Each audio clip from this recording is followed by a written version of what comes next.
Hi guys, how are you today? Welcome back to my channel, Adventures in America. If you are new to my channel, my name is Jocelyn and I'm a dual citizen of the United States and the Philippines. Before we get started, please like this video and don't forget to subscribe and hit that notification bell. I always welcome new subscribers in my channel. If you recently traveled in the Philippines, please share your travel experience so we may be aware of what is going on. And also, if you have any other questions or comments, please post them down below and I will get back to you as soon as I can. Today, we are going to talk about who can enter in the Philippines and the latest travel restrictions based on the resolutions issued by the IATF, or the Interagency Task Force on the Management of Infectious Diseases. Number 1, Filipinos have the right to travel. It doesn't matter where you are in the world. If you are a Filipino and you have a valid Philippine passport that is valid for at least 6 months or beyond, you can travel in the Philippines. You have the unrestricted right to stay indefinitely as well. If you are a Filipino citizen and also a dual citizen as well, you can travel in the Philippines even without a Philippine passport. You can travel based on your foreign passport plus your dual citizenship documents. Another classification of passengers are balikbayans. If you are a former Filipino citizen, for example, you have been naturalized as a US citizen, you can still travel in the Philippines based on the balikbayan visa program. So what is the balikbayan visa program? Once you arrive in the Philippines, you can avail of the 1-year visa-free privileges of staying in the Philippines. You do not need an entry visa to travel. However, for former Filipino citizens, you still need to prove that you are a former Filipino, such as presenting an old Philippine passport or a Philippine birth certificate. The next category are foreigners, but not all foreigners can travel in the Philippines. For example, if you are a foreign spouse of a Filipino national, you can travel in 2 ways. First, if your spouse is in the Philippines, you need an entry visa or a tourist visa from abroad before traveling. However, if you are a foreign spouse and your Filipino national spouse is also traveling with you, so that means you are traveling together, that foreign spouse do not need an entry visa abroad because you can avail of the balikbayan visa. The balikbayan visa can extend to immediate family members such as a foreign spouse or a foreign child or children. Please take note that the marriage between the foreign spouse and then the Filipino national must be valid according to the laws of the Philippines.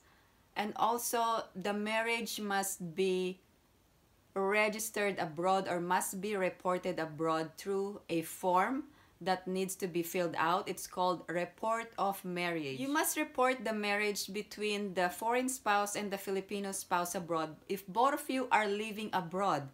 However, if the Filipino spouse is in the Philippines, make sure that the report of marriage has been submitted either to the Department of Foreign Affairs or to the Philippine Consulate abroad, depending on your residence at the time of your marriage. Also, foreign nationals who have children in the Philippines, as long as those children are in the Philippines at the date of the intended travel, then the foreign national can travel. However, you needed to secure an entry visa abroad before traveling. Allowed to enter. The list includes foreigners with valid 9G working visas, 9F student visas, special visa for employment generation or SVEG, and special investors residence visa or SIRV under Executive Order number 63 may now enter the country. Also, this date of March 2020 has been removed. So that means if the visa has been issued prior or after May 20, 2020, then those foreign nationals can now enter the Philippines. Filipino foreign seafarers with 9C visa. Also, foreign nationals in possession of valid existing visas. Now, all of these eligible passengers must comply with the 4 conditions of the Interagency Task Force. I'm going to enumerate these 4 conditions. Must have a valid and existing visa at the time of entry unless otherwise stated, with pre-booked accredited quarantine facility hotel for at least 6 nights at the traveler's expense. Must undergo PCR test on the 6th day of quarantine. Non-overseas Filipino workers and non-Filipinos on Philippine airline flights arriving in Manila will be swabbed by the Toxicare Molecular Diagnostics Laboratory. And also the last condition is subject to the maximum capacity of inbound passengers as set by the National Task Force for COVID-19. Also, please take note that there are 3 different ports of entry in the Philippines: Manila, Clark, and Cebu, and their requirements are different. Also, airlines may have additional requirements before traveling in the Philippines. For example, some airlines in the USA require a negative test before boarding. So that means you already have a negative test before even arriving in the Philippines. And once you arrive in the Philippines, you will still have to undergo the swab test and quarantine. For overseas Filipino workers, please register with the Oasis program of the OWA. You can avail of the free accommodation, free food, transportation, and also the free swab test as long as you register online to avail of these services for workers abroad. For all the other passengers, not overseas Filipino workers, then you must pay for your own hotel accommodation. It is required that you pre-book a hotel, and also there is a swab test on the 6th day. However, there is a resolution issued by the task force. It's resolution number 101, and it was issued on February 26, 2021, and it is the health protocols for domestic travelers. I'm going to go ahead and go over the full text so you may not be confused, and I'm also going to post the link below so you will be aware of all the wordings of this resolution, and you can print it and present it when you travel domestically. Here's the full text of Resolution 101. That the IATF approves the Uniform Travel Protocols for Land, Air, and Sea of the Department of the Interior and Local Government, crafted in close coordination with the Union of Local Authorities of the Philippines, League of Provinces of the Philippines, and League of Municipalities of the Philippines, and the League of Cities of the Philippines. Minimum Public Health Standards. Minimum public health standards, which include physical distancing, hand hygiene, cough etiquette, and wearing of face masks and face shields, among others, shall be strictly implemented across all settings, and clinical and exposure assessment shall be strictly implemented in all ports of entry and exit to ensure that only asymptomatic, non-close contact individuals are allowed to travel or enter the local government unit of destination. Health assessment of passengers supervised by medical doctors shall be mandatory upon entry in the port terminal and exit at point of destination.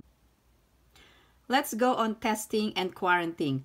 Testing shall not be mandatory for traveler except if the local government unit of destination or the province with respect to their municipalities and component cities and highly urbanized cities and independent component cities will require testing as a requirement prior to travel, and such shall be limited to RT-PCR test.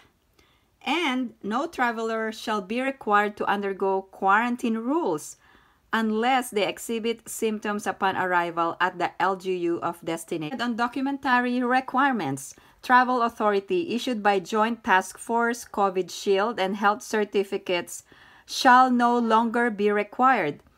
Authorized persons outside of residence, or APORs, from national government agencies and their attached agencies must provide their identification card, travel order, and travel itinerary, and must pass symptom screening at ports of entry and exit pursuant to IATF Resolution 98A issued on February 4, 2021.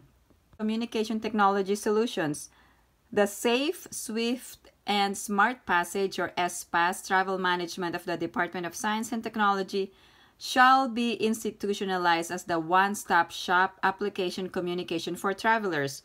For this purpose, a focal person from the province with respect to their municipalities and component cities and from HUCs and ICCs shall be assigned.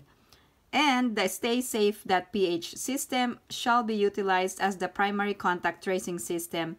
Trace app for airports and such other existing contact tracing applications must be integrated with the StaySafe.ph system following IATF Resolution number 85 issued on November 25, 2020. Okay, on ports or terminals. Number 1, all terminals must have assigned sufficient quarantine isolation facilities.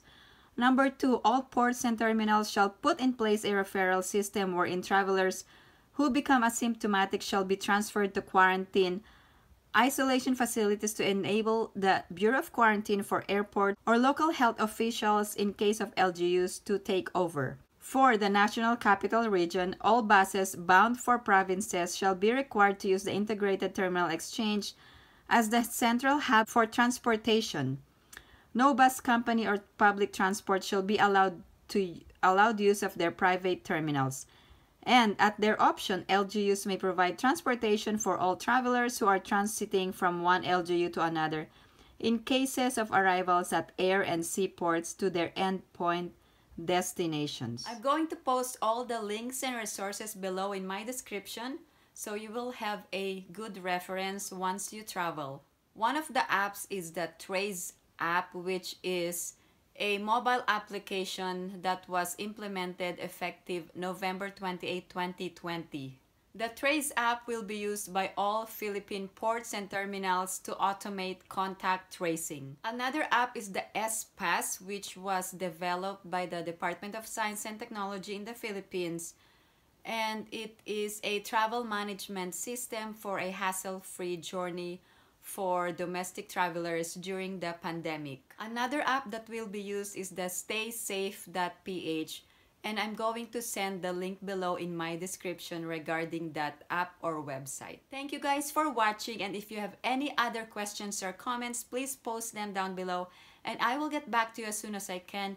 Also, if you recently traveled in the Philippines, please share your travel experience so we may be aware of what is going on. And before you forget, please like and subscribe to my channel and hit that notification bell. I hope everyone is staying safe and have a great day.